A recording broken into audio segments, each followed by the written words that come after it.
Welcome to another bonus episode of the PFF College Football Show. Max Chadwick alongside Dalton Wasser doing Dalton's favorite topic right now. That is talking about high school recruiting. But we got to do it, Dalton, because National Signing Day just happened, the early National Signing Day on Wednesday. We kind of have an idea of almost where everyone is going. Most of the players signed. There's still a couple 5-stars that might be flipping. We'll see. Actually, I think only one 5-star that might be flipping as of right now. So we'll see what happens with that. But we wanted to kind of go over the best of the best, who are the 10 best recruits in the class, who are the 10 best classes in the class of 2025. Just kind of get an idea of the next wave of talent in college football. Yeah, no, absolutely. And obviously, the portal and everything else with NIL has been kind of the talk of the town the last couple of years, but these guys all still come from high school, and you got to get your high school recruiting right and get all these guys in there as freshmen. And if nowadays, I just wonder if the approach is like kind of like something Deion Sanders mentioned was, do you need impact win now freshmen at the top now, guys who you feel like are ready to play right now? And it feels like they come in more and more ready. We saw it this year with some great freshmen. You got, when you talk about guys like Jeremiah Smith and Ryan Williams and Jordan Seaton and Dylan Stewart, some of the highest rated guys in the country last year came in and had immediate impacts. Dylan Raiola at Nebraska as well. So I think it's going to be a story we keep watching, is how many more impact freshmen do we get every year now that this might be the approach to college team building. Absolutely. So let's go over the top 10 overall recruits that we have coming into college football in 2025, according to the On3 industry rating, which, if you don't know, On3 industry rating takes all of the major recruiting services into one rating, whether it be On3, ESPN, Rivals, and 24/7 Sports. All four of them come into one rating. So these are the top 10 recruits in the nation and where they're going to college. Bryce Underwood, the number one quarterback and the number one player in the country, one of the most talked about recruitments maybe of all time, flipping from LSU. Now he's staying in-state and going to Michigan. Another quarterback at number 2, Keelan Russell, another number 2 player, going to Alabama. Tavian St. Clair, another quarterback, going to Ohio State. The first time that the top 3 players in the country all come from one position. At number 4 is Keelan Russell's teammate, DeCorian Moore, the top wide receiver in the nation, going to Oregon.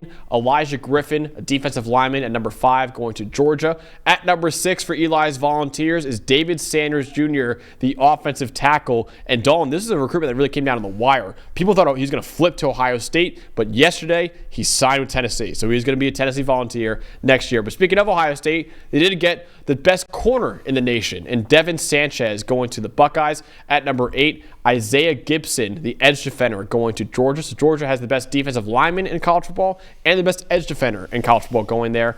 In high school football, I should say.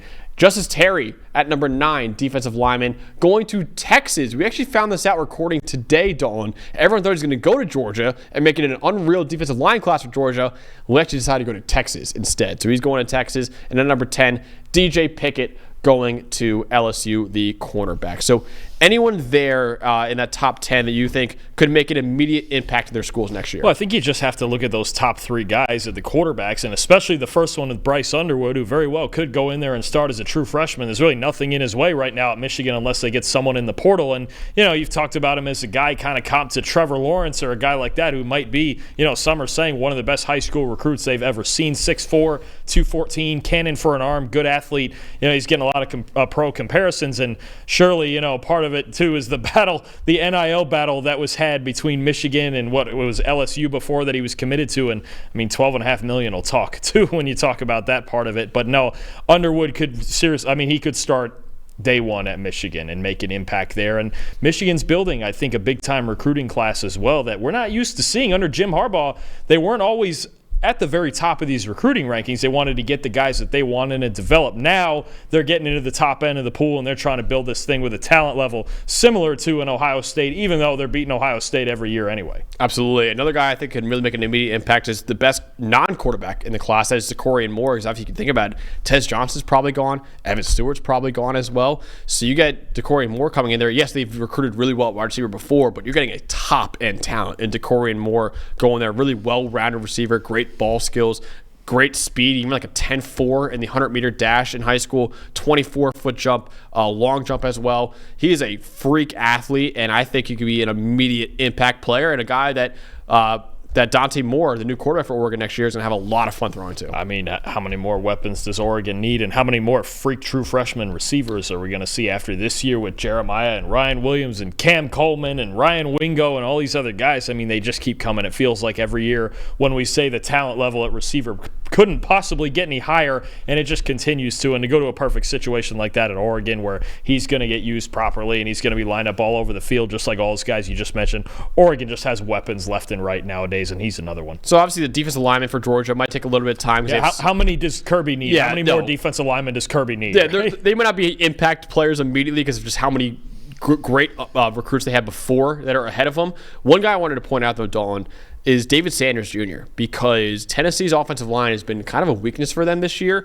It's very hard for an offensive lineman to go in immediately and contribute, but for a team that needs offensive line talent and for you to get the number one offensive lineman in the country in Tennessee, that could be another guy that could make an immediate impact for Nico Iamaleava next year. Well, we saw Jordan Seaton do it at Colorado. Yep. He was the number one tackle in the country this past year, and he had a huge impact. I mean, by the end of the year, he was a plus benefit to their offense. I mean, he's going to walk into next year's probably one of the best tackles in the country, and I know the recruiting stars and the talent level will tell you all that, but Seaton had a huge impact on Colorado and their success this year, and Tennessee's hoping for the same out of Sanders. Absolutely. So let's actually move on to what the best teams were in the 2025 recruiting cycle. So using the On3 industry rating, again, looking at the top 10 teams in terms of recruiting classes. Number one is Texas. Got another top 10 player right now in Justice Terry. They have another guy at number 11 in Jonah Williams, their safety. So they have had a really good recruiting class, the number one in the country. Number 2, Alabama. Number 3, Oregon. 4, Georgia. 5, Ohio State. 6, Michigan.